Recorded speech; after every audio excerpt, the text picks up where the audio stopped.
Welcome back to the Willadelphia Show, everybody!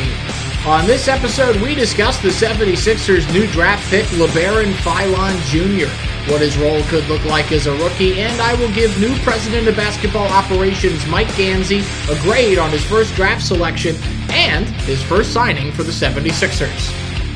Then we'll finish out the show with a bunch of fan-submitted questions and a much-awaited return of Ask Willy B. All that and more coming up right here on the Willadelphia Show. Oh, welcome back in, everybody. My name is Will Barbera, and if you're looking at Will Barbera's ugly mug on your computer or phone screen right now, then it must mean that it's another edition of the Willadelphia Show. We thank all of you for tuning in one more time. We got a real fun new episode for you, and that means we can't waste much time. You guys know the drill. We don't have time to waste. We begin with our first topic. In the first NBA draft outside of the Daryl Morey era, new president of basketball operations for the Philadelphia 76ers, Mike Gansey, used the 22nd pick in the 2026 NBA draft to select Alabama guard LaBaron Philon Jr. The 20-year-old stands at 6'3", 176 pounds, and averaged 22 points, 3.5 rebounds, and 5 assists per game last season for the Crimson Tide, earning first-team All-SEC and third-team All-American honors. Adding him to a 76ers backcourt that already features Tyrese Maxey and VJ Edgecombe gives the 76ers a youthful and explosive group of guards. But with clear needs still on the table in the front court, many 76ers fans are wondering whether Gansey made this move because it was the right one to make or because it was the sexy one to make. I'll be honest, I think this move was both the right move to make and it was the sexy move to make. I think he gets the best of both worlds here in his first draft as the Sixers president of basketball operations.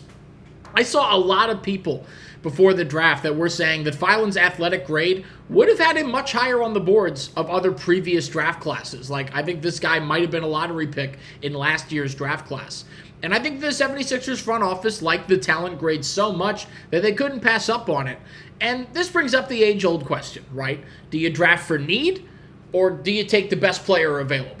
And having a first-round pick outside of the lottery, or the first 14 picks of the NBA draft, can be tricky depending on the class, because a lot of times, especially in recent years, these talent pools are very top-heavy with a severe drop-off when you get to the teams outside of the lottery. And so it's, I don't envy Mike Gansey for having the 22nd pick in this draft class in his first year as a Sixers president of basketball ops. But how he's done this time and time again. This is, like, I have always been of the belief that you draft the best player available because that's what Howie Roseman does. And I don't mean to change topics, but I hold Howie Roseman in a higher regard than any NBA front office executive, Daryl Morey, Mike Gansey included, like anybody 76ers-wise. Howie takes the cake, I'll tell you that much. But yeah, like I said, Howie does this all the time. He's done this time and time again. It's how we ended up with Jalen Hurts when we already had Carson Wentz on a long-term contract. It's how we ended up with Dallas Goedert when Zach Ertz was still here breaking franchise records. The list goes on from there, but I just thought of those two examples off the top of my head because this is Howie's MO. You always draft the best player available. So bringing it back to the 76ers, I understand the thought, right? They felt like he was more talented than anybody else that was available at 22, even the ones that, to me, fit more and made more sense from a roster perspective. And, do I like the pick? Yes. I think his skill set will transition to the NBA, and I think he makes our backcourt even more young and exciting than it was last season with VJ, Maxey, and Grimes. Now, is it the pick that I would have made? No, it's not, if I'm being totally honest with you. I don't think it is. In my mock draft, I picked Chris Senick Jr. out of Houston because he's a big man with a skill set that I think helps the 76ers roster immediately. Now, that doesn't mean that I don't like Philon. Senick went 5 picks later to guess who? The Boston Celtics at 27. And I'm sure you're saying to yourself, Will, you just told us you liked the pick, and then immediately afterwards you told us that you would have went with somebody else. What the hell's up with that? Well, slow your roll. I picked Senick in my mock draft because I I had Philon going earlier. I quite frankly didn't think he would make it to the 76ers. But I figured you draft Sanak, you re-sign Grimes, and you run it back with the same backcourt and hopefully a young big man to take some pressure off of Embiid and whoever the other backup would end up being, whether it's Drummond or Bona or anybody else that they could sign. But they went with Philon, and I knew right then and there that it meant either Grimes or Kelly Oubre was gone. That's what that means. And today, first official day of NBA free agency, Grimes signs with the Los Angeles Lakers for 4 years and $60 million. And literally, while I was recording just now, I just got a notification that Kelly Oubre signed with the Utah Jazz. I don't know what the contract deals are, but yeah, like you lost a guard and a forward. Which one were you going to pick? But seeing that you lost Grimes and how big of a factor he was to the Sixers' backcourt last year, that only made me like the Philon pick more. You got younger, cheaper, and potentially more explosive in the backcourt by replacing Grimes with Philon. Overall, I give Gansey a solid B for this draft pick. I want to see how his skill set progresses as a rookie and beyond before I give it an A or anything close to it, but I like the decision to go with the best talent available at the pick instead of reaching for someone that would have filled the positional need better. And I think he navigated the selection pretty well, and every move the Sixers have made have shown that it seems like this was a part of their offseason plan, which I really like. I like that a lot. Because it always felt to me like Daryl Morey was winging it when it came to roster construction. I don't know if anybody else joins me in that feeling, but it always felt like he was like, let's throw a boatload of money at Paul George because that'll help. Oh, that didn't help. Let's trade Jared McCain to get under the luxury tax. It's like, oh, we don't have depth pieces? I'll just try and trade for James Harden anyway. Like, it just felt like he was just throwing stuff at the wall and seeing what sticks. And it doesn't seem like, I know it's early and it's a small sample size, but it doesn't seem that way right now. I really like that it seems like Gansey and new team president Bob Myers sat down and put a plan together, and they're executing it, and they want to build out the roster. I think that this was further evidenced by the 76ers signing forward Dean Wade from the Cavaliers last night to a 4-year, $39 million deal in free agency. Now that is a great value signing that fills a need for this roster. What I thought would be the 76ers retaining Quentin Grimes for $20 million a year or around there and drafting Chris Sanak Jr. while hoping for draft upside with him turned into replacing Quentin Grimes with a potentially more explosive player on a rookie contract and signing Dean Wade to play the same role Sanak would have, but for less than $10 million a season. I think that's a really strong pivot, and I like where Gansey's head is at, and I like that they had backups in place in case that didn't happen. It's only been like a month since Gansey took over, and granted, I haven't seen how any of this will play out on the court yet. But on paper, he's already running circles around Daryl Morey in terms of roster construction. It's only day one of free agency, so stay tuned for analysis on any other moves Gansey and the 76ers make before the end of the offseason. It is now time for a segment that we haven't done in quite some time now because there's just been way too much to cover on an episode-to-episode basis. But we made some time today to finally bring back the much-anticipated Ask Willy B segment. This is where you, the fans, submit questions to me, Willy B, and I read them for the first time and answer them on air. If you would like to submit a question to me to answer on another Ask Willy B segment, send me an email at willadelphiasports@gmail.com, which I will leave in the comments of this video, and I will do my best to get to it on a future episode. We're going to do 2 or 3 today, depending on how quickly they go. Our first question comes from Logan H. in South Philly. Logan H. in South Philly, thanks so much for submitting a question here to the Willadelphia show. Logan H. wants to ask Willy B, if Hurts struggles in Mannion's system this year, is it time to indulge the haters, or can it be chalked up to just growing pains in a Shanahan-type system? Well, big thank you once again to Logan H. in South Philly for submitting that question. If I'm being honest, as great as the reviews so far have been about Mannion and this team and his scheme and how well he seems to be getting along with the offensive skill players, I think we would be stupid to assume that there wouldn't be any growing pains in the new offense this season. I just do. I mean, look at what we've gone through so far in the Hurts era. And, you know, we've seen this before with Hurts. It's not a knock on him, but it's more of a knock on the fact that he's had 10 different play callers in the past 11 years of football that he's played dating back to 2016 at Alabama. when you have that many different play callers, there's bound to be some variety, meaning you'll see some do well, like from the jump, like Lincoln Riley and Shane Steichen. Right out of the gate, they really clicked.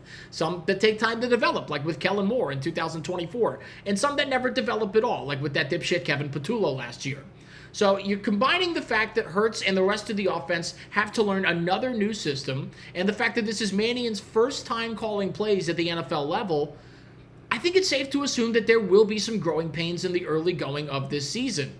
Now, the good news is, if everyone is bought in on the system, which they should be, now that a certain distraction has gone from the locker room and sidelines, then I think it will get better as the season progresses the way it did in 24 under Kellen Moore.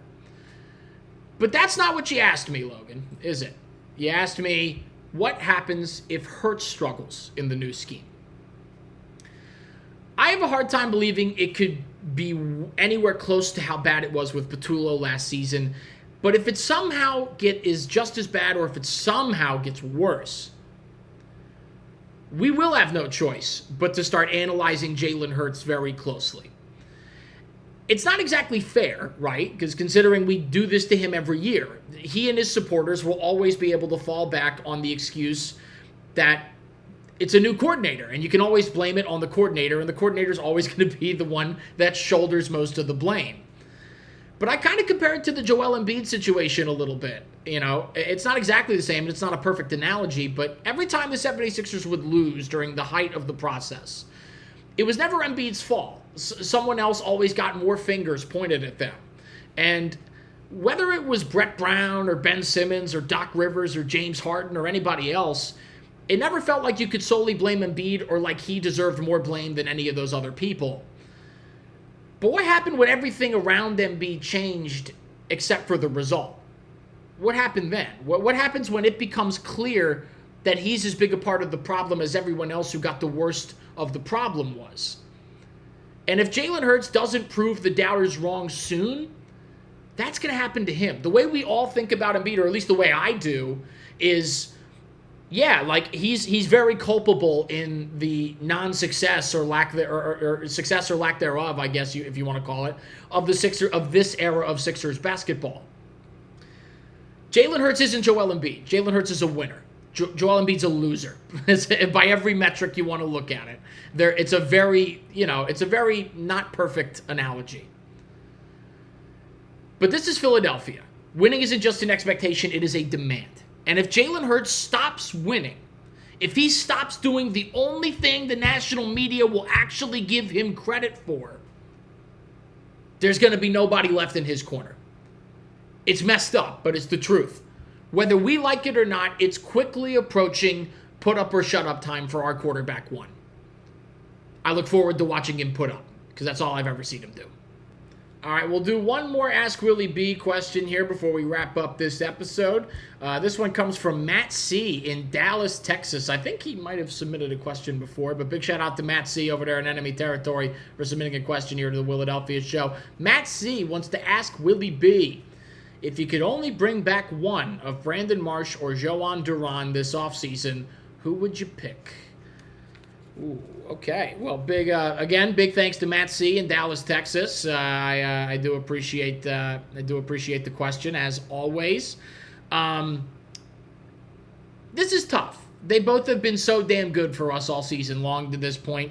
Marsh has been the only bright spot in what can only be described as a disappointing outfield group, and Duran has been the only bright spot in what can only be described as a disappointing bullpen group to this point. I would like to think that if we live in a world where we can offer Bo Bichette $200 million last offseason with basically all the same contracts we currently have on the roster, I'd like to believe that if that's the world that we live in, then this is also the world where we could afford to keep both of them this offseason. But if you're telling me that I can only have one of them, I think it's got to be Duran. And I love Brandon Marsh. I do. I think he's great. But, this season has been such an outlier compared to the rest of his career. He's hitting .317 this year, but coming into this year, he was a .261 career hitter with a career high of 16 home runs. We're not even at the All-Star break, and he's got 14 so far. This season, he's been fantastic against left-handed pitching. He's hitting .262 against lefties, but that is nearly 45 points higher than his lifetime batting average against lefties of .218. The question with March now becomes, do we view this as a coming out party and a true breakout season for him? Is this what we can expect for him going forward? Or is this a one-season wonder that just happens to be perfectly timed up to him becoming a free agent this offseason? I don't know. I think it's a tough question. If I had to bet, I'd say that this is just an outlier, and this is just a perfectly timed offseason for him. Because when you look at the other side of things, when we talk about Joan Duran, this has always been his MO, right? Like, he's always been this nasty, this filthy, this consistent. And, you know, he's just kind of turned it up a notch since he's come to Philadelphia. He's well on pace to break his career saves mark of 32, which he set last season. He has 21 already this year, and we aren't even at the All-Star break, to go along with a dominant 1.57 earned run average. And I think, based purely on stuff alone, he is the most dominant relief pitcher I've ever seen wear a Phillies uniform. His four-pitch arsenal is actually not fair. Four-seam fastball that averages 100.2 miles per hour and tops out at 104.8. A splitter that is basically unhittable at 98 miles an hour. And then a sweeper, curveball, and changeup trio that all average about 89 miles an hour, which is above average by today's standards. How anybody ever makes contact with this guy is beyond me. The Phillies bullpen outside of him this season has not been good. Brad Keller has been disappointing even before he hit the IL. Jose Alvarado's been really, really bad. Orion Kerkering's been inconsistent, especially lately. Without Duran, this team would be doomed this year with all the one-run games that we've survived. It feels like he has almost single-handedly made me forget about the years of struggle that we endured out of the back end of the Phillies bullpen, and I'm not ready to go back to that. I'm not. I don't want to go back to Hector Neris and Jenmar Gomez after having this guy. This is a luxury that I'm not willing to give up.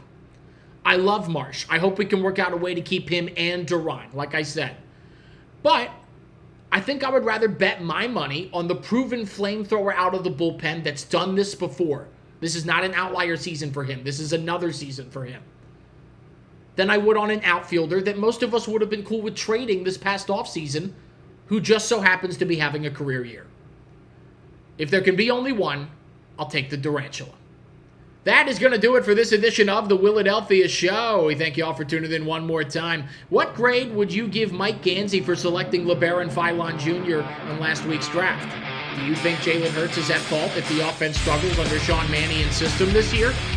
And if you could only keep one, who would you extend between Brandon Marsh and Joan Duran? Let me know all that and more down in the comments. Like and subscribe to Willadelphia Sports, and make sure to follow me on TikTok for more sports content. I'm out of here. Go Birds, go Phils, and Kabuya.